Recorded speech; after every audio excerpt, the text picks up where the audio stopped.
고요했던 수면 위로 돌멩이 하나가 던져졌다. 아니, 돌멩이가 아니라 거대한 바위 덩어리였다. 마약 투약 혐의로 대한민국을 송두리째 흔들었던 배우 유아인. 1년 7개월, 580여일간의 지리멸렬한 법정 다툼과 대중의 날선 비판 속에서 강제적 자출을 감췄던 그가 마치 아무 일도 없었다는 듯 대중 앞에 불쑥 모습을 드러냈다. 그러나 그의 치밀하게 계산된 듯한 복귀 신호탄은 환영의 박수 대신 더 큰 논란의 불씨를 당기는 기폭제가 되었다. 세계적인 거장 봉준호 감독, 월드클래스 DJ 패기구 등 소위 글로벌 인싸들과 함께한 파티 사진 속 그의 환한 미소 바로 옆에 놓인 문제의 재떨이가 모든 스포트라이트를 집어삼켰다. 법의 심판은 끝났을지 몰라도 대중의 심판은 이제부터 시작이라는 듯. 단 한 장의 사진이 던진 파장은 그의 지난 과오만큼이나 거대하고 혼란스러웠다. 1년 7개월 만에 첫 근황, 축제는 과연 끝나나. 사건 이후 대중이 기억하는 유아인의 모습은 법원 포토라인에 서서 영혼 없이 고개를 숙이던 초췌한 얼굴 혹은 차가운 수갑에 가려진 손목이 전부였다.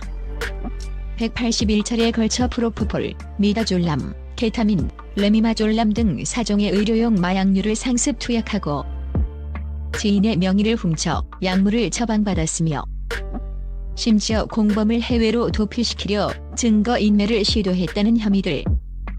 그의 이름 앞에 붙은 주홍글씨 같은 꼬리표들은 그가 한때 충무로의 문법을 새로 썼던 천재 배우였다는 사실마저 까맣게 잊게 할 만큼 충격적이었다.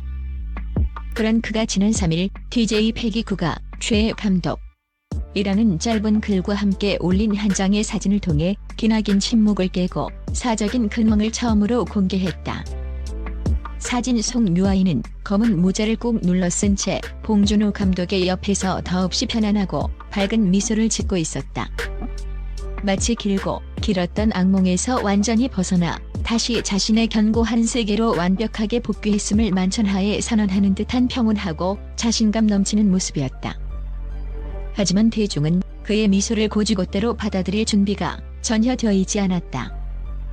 사진은 공개된 지 몇 분 만에 논란을 직감한 듯 삭제되었음에도 불구하고 빛의 속도로 각종 온라인 커뮤니티와 SNS를 통해 퍼져나갔다. 그리고 대중의 날카로운 시선은 유아인의 안색이나 표정이 아닌 그들 앞 테이블 중앙에 놓인 작지만 선명한 한 물건에 예리하게 꽂혔다. 그곳에는 마치 자신들의 특권을 전시라도 하듯 흰 담배꽁초가 보기 흉하게 수북이 쌓인 재떨이가 보란듯이 놓여 있었다. 창밖 풍경이나 실내 조명으로 보아 누가 봐도 명백한 실내 공간. 법과 상식이 존재하는 2024년 대한민국에서 과연 누가 저렇게 버젓이, 그것도 사회적 영향력이 막강한 공적인 인물들이 모인 자리에서 실내 흡연을 하는가. 이 작은 재떨이 하나가 유아인의 계산된 근황 공개를 순식간에 회복 불가능한 또 다른 논란의 장으로 바꿔버린 것이다. 여긴 다른 세계인가? 재떨이 하나가 폭로한 그들만의 리그. 술집에서 재떨이 본 게 얼마만인지 모르겠다. 저분들은 법 위에 사시나? 요즘 실내 흡연이 가능한 곳이 있나? 저긴 다른 차원의 대한민국인가? 다른 건 눈에 안 들어오고 저 재떨이만 보인다. 그들만의 세상에서 사는 것 같다. 네티즌들의 반응은 단순한 비판을 넘어선 냉소와 박탈감, 그리고 깊은 분노에 가까웠다.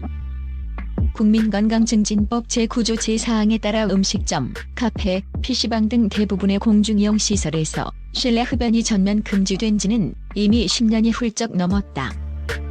이는 단순한 권고사항이 아닌 위반 시 10만 원 이하의 과태료가 부과되는 명백한 불법 행위다. 법의 규제를 떠나 사회적 인식 또한 크게 변했다.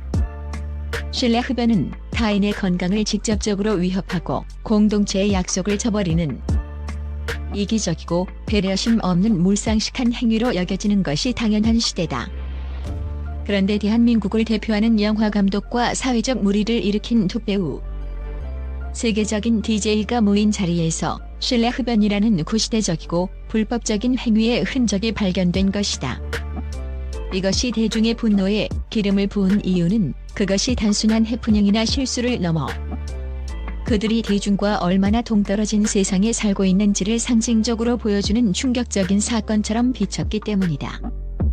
특히 마약이라는 명백한 불법 행위로 사회에 큰 충격을 안기고 이제 막 법의 처벌을 피해 자숙하고 대중의 용서를 구해야 할 유아인이 그 중심에 포함된 자리였기에 비판의 목소리는 더욱 거셌다. 그의 해맑은 미소와 테이블 위 더러운 재떨이는 기묘한 부조화를 이루며 법의 처벌과는 별개로 그가 대중의 정서와는 완전히 괴리된 다른 세계, 즉 법과 상식 위에 군림하는 그들만의 리그에 살고 있음을 스스로 폭로하는 듯했다.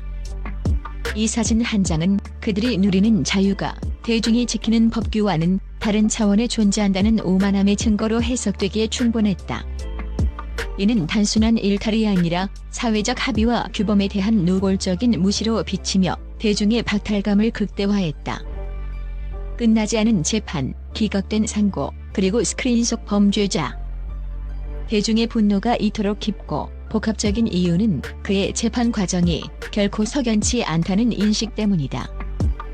검찰은 유아인이 총 181회에 걸쳐 마약류를 투약하고 타인 명의로 수면제 약 1,100장을 불법 처방받았으며 증거인멸교사, 마약류관리법 위반 교사 혐의까지 있다며 징역 4년을 구형했다.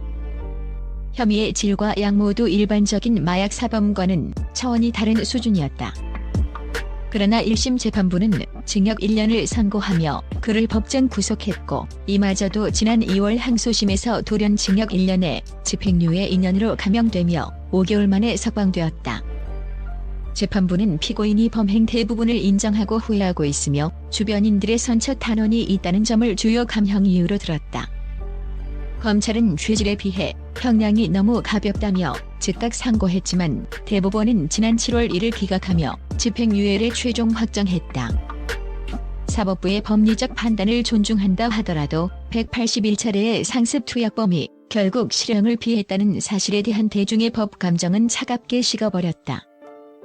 유전무죄 무전유죄라는 자주 섞인 목소리와 함께 사법 시스템에 대한 불신만 깊어진 결과였다. 이런 상황 속에서 그의 논란 전 촬영 작품들이 마치 아무 일 없었다는 듯 하나둘씩 공개되는 기한상도 벌어졌다. 넷플릭스 종말의 바보를 시작으로 영화 승부와 하이파이브가 연이어 개봉하며 대중 앞에 섰다. 그의 범죄 행위와 별개로 수많은 스태프와 동료 배우들의 노력을 사장시킬 수 없다는 제작사의 명분이었다. 하지만 대중은 범죄자의 얼굴을 거액의 돈을 내고 스크린에서 봐야 하는 불편함과 정신적 고통을 고스란히 감수해야 했다. 작품의 서사에 몰입하려 할 때마다 스크린 속 배우의 얼굴 위로 법정에 선 그의 모습이 겹쳐 보이는 기괴한 경험을 해야만 했다. 이는 단순한 불편함을 넘어 사회적 물의를 일으킨 인물이 예술이라는 이름 뒤에 숨어 너무나도 쉽게 면죄부를 받고 심지어 경제적 이득까지 취하는 듯한 인상을 주며 대중의 박탈감을 더욱 키웠다.